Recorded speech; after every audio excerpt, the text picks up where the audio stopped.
निरामिष रे आलू पोटल तरकारी एते स्वादिया लागिबो नॉनवेज खाउथबा लोक भी नॉनवेज खाइबा भूली जिबे जदि थोरे मात्र आलू पोटल को एमिति बनेबे। खाली रुटी परोटा सहित नुह फ्राइड राइस पलौ सहित भी बहुत भल लागिबो खाइबा पई। तो एई पोटल तरकारी को रांधिबा पई फास्ट करेई रे गोटे चामच तेल देबे, आधा चामच जीरा, आधा चामच गोटा धनिया दे देबे। तापरे एठी 2 इंच अदा को भल भाबरे चोपा छड़े की काटी के दे देबे। तो अदा जीरा धनिया भाजी हो गला परे देखंतु एठी 8-10टा काजू देइची। काजू हल्का लाल हो गला परे एठी मु गुजराती आउ गोटे दालचीनी खंड को लास्ट रे देइची। भूली जाइतिली बोली आपण सेटा फास्ट ऐड करिवे। एबे सब जिनिस भाजी हो गला परे गोटे छोट टमाटो को देइची। टमाटो एमती हल्का सॉफ्ट हो गला परे ता देहरु पानी सुखी गला परे लास्ट रे गोटे छोट चामच पोस्तो ऐड करिची। आपण पाखर पोस्तो नथिले एठी चारु मगज भी देई परिबे। तो एबे हल्का टिके ताको भाजी नहीं साला परे मसला सबको ठंडा करी नहीं मिक्सिंग जार दबा बाटिबा पई। तो एठी गोटे बड़ चामच पानी दे सब मसला को चिकन करी बाटी नबा। एबे हमरो निरामिष तरकारी पई मसला रेडी हो जाइची। मसला को साइड रखी देखंतु एठी आलू पोटल को भलो भाबरे मु काटी नेइची। तापरे करेई रे गोटे चामच तेल दबा आ आलू पोटल को जो धोई काटी रखिथिले सेटा को दे दबा।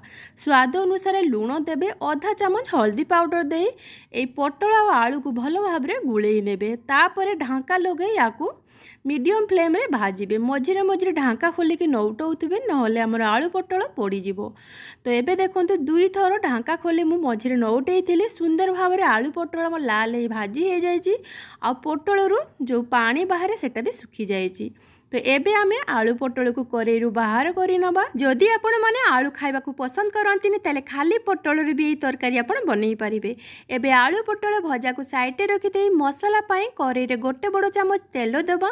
तेल गरम हैला परे 3-4टा लवंग आ 2-3टा दबा एठी गोलमरीच गोटे तेजपत्र को देई एबे जे बाटी रखिथिबा मसला को देई दबा। सेई मिक्सिंग जार 2-3 चामच पानी देई से पानीटा भी धोई की देई दबा। मसला को भलो भाबरे गुळेई सारिला एबे स्वाद अनुसार लूण, आधा चामच हल्दी पाउडर, गोटे चामच लंका पाउडर आ आधा चामच धनिया पाउडर दे मसला को भलो भाबरे कसिबा। मसला को 2 मिनिट पर्यंत एमिति मीडियम फ्लेम रे कसिला परे मसलार कलर देखंतु आस्ते आस्ते चेंज हेलानी आ साइड रो देखंतु तेल भी बाहरी सारिलानी। आ साइड रे तेल बाहरिला माने ही बुझी परिबे कि मसला आपणकर पूरा परफेक्टली कसी हे जाइची। तो एबे ए निरामिष तरकार स्वाद आउट के बढ़िया पई मु एठी कस्तूरी मेथी पत्र को हाथ में एमती क्रश कर दे देइची गोटे चामच भलिया। तापरे मसला सहित ई मेथी पत्र को भलो भाबरे गुळेई नेइची। एबे भाजी रखिथिबा आलू आ पोटल को ऐड करि दबा। तापरे ए मसला सहित आलू पोटल को आउ गोटे 2 मिनिट पर्यंत एमिति मीडियम फ्लेम रे कसिबा। मसला सहित आलू पोटल को भलो भाबरे कसी सारिला परे एठी मु पानी ऐड करूची। गोटे ग्लास माने 250 ml भलिया पानी ऐड करिची। आपण जदि बेसी झोल पसंद करंती ताले आउ टिके अधिका पानी एठी ऐड करिवे। तो सब बेले कहि रखिची जे कोनोसी झोल तरकारी रांधुथिबे आपण माने सेते बेले से तरकारी रे आपण गरम पानी ऐड करिवे जहा द्वारा तरकारी रो टेस्ट आ कलर दुईटा सारा बहुत भलो आसीबो। एबे पानी देई सारी भलो भाबरे गुळे सारिला परे 2 मिनिट पर्यंत गैस रो फ्लेम को पूरा लो रे रखे के ढांका लगे देथिली।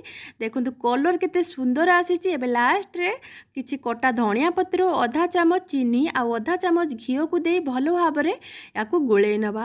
एबे हमरो निरामिष आलू पोटल तरकारी पूरा रेडी हो जाइची। एई तरकारी रो बास्ना पूरा मंदिर प्रसाद भलिया।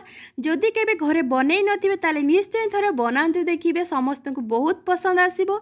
जदि आपन को आज रे रेसिपीटी भलो लागि थाए भिडियोटी को लाइक करिवे, शेयर करिवे आ मो यूट्यूब चैनल जदि देखुथांते ताले चैनल को सब्सक्राइब करिवे। फेसबुक पेज रे देखुतले पेज को फॉलो करिया पई अनुरोध रहिला। जय जगन्नाथ।